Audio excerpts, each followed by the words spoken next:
This is Wintergirls 17. The movie theater is empty except for me in the back row and 3 nannies, crossed out, moms with sticky kids up front. The projector's light traps a galaxy of swirling skin flakes and popcorn husks in the air. Anime shapeshifters battle bad guys on the screen, a cheap Japanimation matinee. I open the bag from the drugstore. Two of the nannies, crossed out moms, talk to each other, while the third argues on her cell. The kids bounce up and down on the seats. Above them, robot monsters are destroying a village. The big-eyed heroes turn into fox people who shoot fire from their paws. I take the box of razor blades out of the bag. Stupid, ugly, stupid bitch, stupid fat, stupid baby, stupid loser, stupid lost. A purple robot monster throws a truck at a fox boy. The speakers vibrate thunder echoes when the truck crashes into the ground. The kids in the audience aren't even watching. They're fighting about their popcorn and candy and whining about going to the potty. The box opens and the razors slide out, whisper sweet. Used to be that my whole body was my canvas, hot cuts licking my ribs, ladder rungs climbing my arms, thick milkweed stalks shooting up my thighs. When I moved to Jenniferland, my father made one condition. A daughter who forgets to eat, well, that's bad, but it was just a phase and I was over it. But a daughter who opens her own skin bag, wanting to let her shell fall to the ground so she can dance, that was just sick. No cutting, Leah Marrigan Overbrook. Not under Daddy's roof. Bottom line, deal breaker. The Fox heroes on the big screen turn their eyes into lightning. They grit their teeth and wince when the monsters throw them against the mountain, but they always get back up, retie their red scarves and laugh. All of the badness boils under my skin. Stingy ginger ale bubbles fighting to breathe. I unbutton my jeans, sliding the zipper open, one tooth at a time. I twist to the right and push down the elastic band of my underpants. My left hip arches up, glowing blue in the movie light. Stupid, ugly, stupid bitch, stupid fat, stupid baby, stupid loser, stupid lost. I inscribe 3 lines, hush, hush, hush, into my skin. Ghosts trickle out. The shapeshifters put on jetpacks and follow the monsters to an asteroid. A nanny, crossed out, Mom drags the kid who has to pee to the lobby. I put the blade back in the box and the box back in the bag and press my hand against the wet cuts until the credits roll. Just before the lights come up, I stick my fingers in my mouth. I taste like dirty quarters. 18. After a day lost in a nightmare, the car takes me away from the movie theater, the drugstore, and the motel that grinds up girls into bite-sized pieces. We roll back to the highway and into the hills, climbing up to the McSame houses of Castle Pines. Back to the house of my father set in the clouds. The 3 of them are sitting around the dining room table, candles jumping to the harpsichord, music drifting from the speakers. The air is damp with dinner, leftover turkey, stinky Brussels sprouts, salad, whole grain rolls, and cheesy potatoes, Emma's favorite. A family meal to remind us that we are a family. We are not a reality show yet, or strangers sharing a house and splitting the bills. We are not a motel. There is an empty place across the table from Emma. Plate, paper napkin, stainless steel fork, knife, spoon. Mom got the good silver when my parents split up. It came from Nana Merrigan, who said that food served with cheap utensils tasted tinny. She was right. Daddy looks up, a piece of turkey dangling from his fork. You're late, kiddo. Have a seat. I stayed after to work on a project. Can I eat upstairs? I'm buried with homework. Emma bounces in her chair. I made the potatoes, Leah, almost by myself. Jennifer nods. Please, Leah. It's been a while since we had a nice dinner. My stomach tightens. There is no room inside of me for this. I used the peeler and a knife. Emma grins so hard the glass drops hanging from the chandelier's shake. Mommy shredded. That's awesome. I pull out my chair and sit. If you made them, they've got to taste good. Dad swallows and winks at me. Can I have the salad? I ask. He passes me the casserole dish filled with gravy and leftover turkey. I have to use both hands to hold it because it weighs more than everything on the table plus the table itself, plus the chandelier and the custom-built cabinet that holds Jennifer's collection of glass figurines. I set the dish next to my plate. The triangle Dad, Emma, Jennifer locks in on my hand, reaching for the fork. I pull out a full fat slice of baked flesh, gravy blooded, $2.50, and let it fall on my plate, splat. I hold out the dish to Jennifer. Want another piece? She sets it in the middle of the table and steers the conversation back to Emma's problems with long division. Dad doesn't even try to hide the fact that he's staring at my plate. I take a whole wheat roll, 96, out of the basket and 2 buttery Brussels sprouts, 35, even though I hate them. In Jenniferland, I am an example and must take at least 2 bites of everything. I set the roll on the edge of the plate, Brussels sprouts at 2 and 4 o'clock, equidistant. I stand up so I can reach the cheesy potatoes and plop a disgusting orange spoonful, 70, next to the turkey. Just because I dish it out doesn't mean I have to swallow it. I am strong enough to do this. The potatoes smell so good, crossed out. Stay strong, empty, empty. The potatoes smell, crossed out. Strong, empty, strong, breathe, pretend, hold on. I fill the rest of the space with salad, taking extra mushrooms and leaving the olives in the bowl. 5 mushrooms equals 20. Eat 5 magic mushrooms and drink a tall glass of water, and they bloom in your belly like fog-colored sponges. Strong, empty, strong. Jennifer asks Emma what 48 divided by 8 equals. Emma bites her roll. Dad nods at my full plate and says he'll quiz Emma after dessert. Even history profs have to know how to multiply and divide, Emmekins. I spread my napkin in my lap, then cut my turkey into 2 pieces, then 4, then 8, then 16 white bites. The Brussels sprouts are quartered. I scrape the cheese off a sliver of potato, which will not kill me, potatoes rarely cause death, and shove it in my mouth and chew, chew, chew, smiling across the acres of tablecloth. Dad and Jennifer watch the division on my plate, but they don't say anything about it. When I first moved in, this would have been called disordered behavior, and Jennifer's voice would pitch up high, and Dad would twist his wedding band around and around his finger. Now it falls under the category of battles not worth fighting, because at least she's sitting at the table eating with us and her weight hasn't dropped into Dangerland. I drop my left hand to my lap, under the napkin, under my waistband, and find the 3 scabby lines drawn straight and true. With every bite, I press my fingers into the cuts.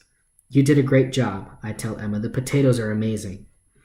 As Dad complains about a professor from Chicago who just published a book that is exactly like the one Dad is writing, I skate the food from the 1 o'clock position to the 2, then the 3 o'clock edge of my plate. I squeeze the gravy through the tines of my fork. Jennifer asks Emma to divide 121 by 11. Emma can't. I chew every bite 10 times before I swallow. Meat in my mouth, chew 10 times. Lettuce in my mouth, chew, chew, chew, chew, chew, chew, chew, chew, chew, chew. Soggy Brussels sprout, mushroom cap, chew, chew, chew. I sip the milk, staining my top lip white and proving that we are all just fine. Can you figure out 100 divided by 10? Asks Jennifer. A tear rolls down Emma's cheek and splashes on her cheesy potatoes. Dad pauses his rant and holds up his hands.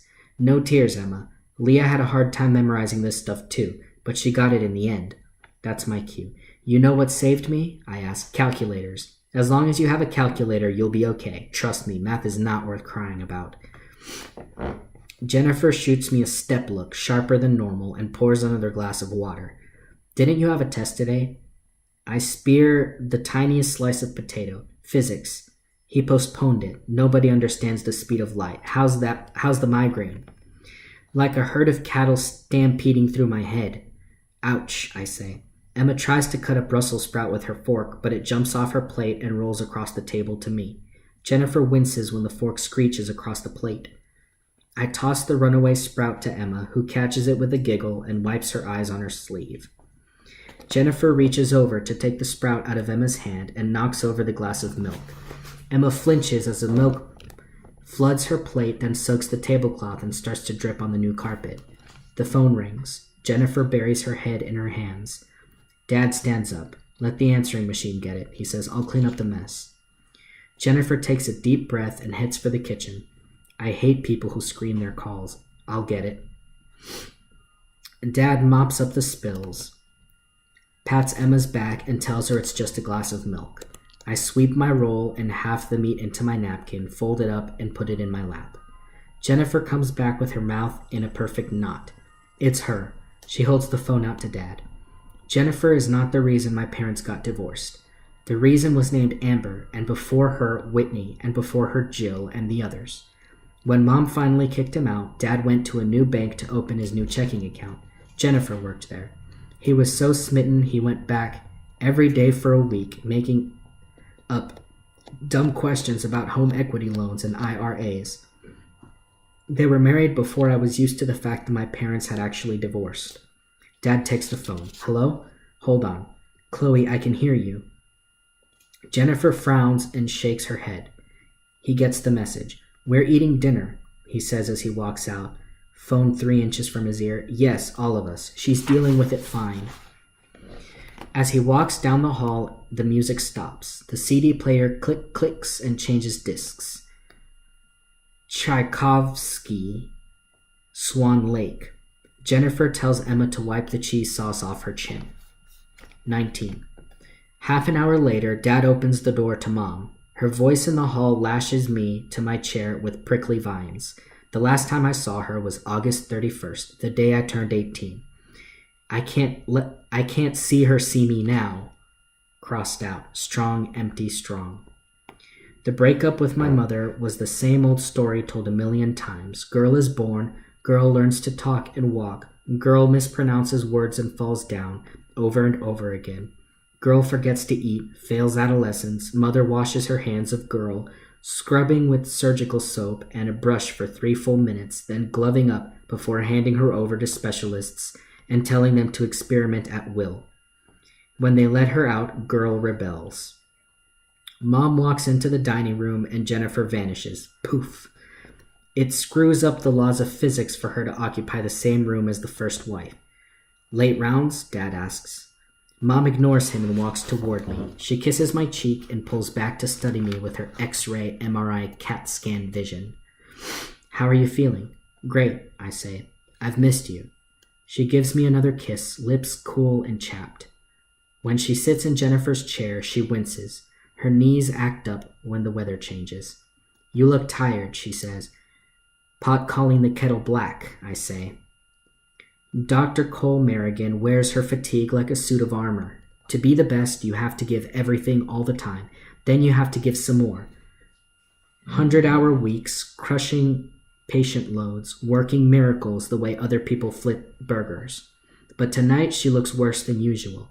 I don't remember seeing those lines around her mouth. Her corn yellow hair is tamed into a tight French braid, but a few strands of silver hair flash in the candlelight. The skin on her face used to be tight as a drum. Now it's sagging a little at her neck. Dad tries to make small talk again. Was it an emergency surgery? She nods. Quintuple bypass. The guy was a mess. Will he make it? Dad asks. She put her pager next to Jennifer's dirty fork. Doubtful. She measures the 3 bites of turkey left on my plate and the breadcrumbs that I scattered next to it. Leah looks pale. Has she been eating? Of course she has, Dad says. It took her 7 sentences to piss me off. That's an Olympic qualifying accomplishment. I lock my mouth, stand up, pick up my plate, pick up my father's plate, and walk out of the room. Jennifer and Emma are at the kitchen table, a stack of flashcards between them so the quizzing of division facts can continue. I load the dishwasher as slowly as I can and signal the answers to Emma by drawing numbers in the air behind Jennifer's back. Dad calls me from the dining room. Leah, come back in here, please. Good luck, Jennifer murmurs as I leave the room. Thanks. I put Emma's silverware on her plate, but Dad says, don't worry about the dishes. We need to talk. Talk equals yell plus scold plus argue plus demand. Dr. Merrigan pushes up the sleeves of her green silk turtleneck. Her nails are short and polish-free.